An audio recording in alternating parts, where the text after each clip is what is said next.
There was only one rule: don't open the back room, and he broke it.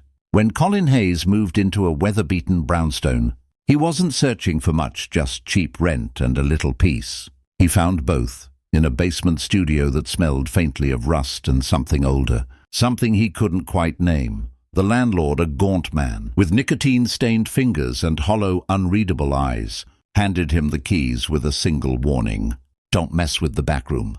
Been sealed since '04, long story. Colin assumed it was storage, maybe full of mold. 1 week in, the lights began to flicker.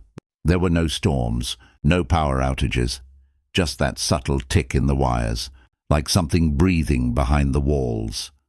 Then came the scratching, at first soft, then sharper, pacing back and forth just beyond the sealed door. When he called the landlord, he sighed and said, "Old pipes." But Colin had seen pipes. Pipes didn't drag across floors. One sleepless night, exhausted and unraveling, he bought a crowbar and stood before the door like someone about to open a casket they weren't sure was empty. He didn't breathe. He just pried. Behind it was a child's bedroom. The bed was made, corners tucked with military precision. A worn teddy bear sat beside a lamp that hadn't gathered a speck of dust.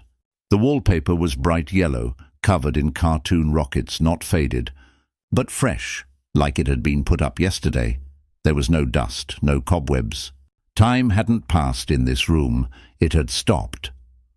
Colin stepped inside, drawn to a toy chest. His fingers brushed over the sticker-covered lid, and something fluttered loose. A photo tucked between 2 books. A boy, maybe 6 or 7, crooked smile, wide eyes, holding the same teddy bear that now sat behind him. On the back, in childish handwriting, Colin, age 7, first night in the new room. His throat tightened. He didn't remember this, but something deep inside him did. He turned slowly toward the bed, the wallpaper, the bear, then toward the mirror by the dresser, and froze. The reflection staring back wasn't an adult. It was him, as a 7-year-old.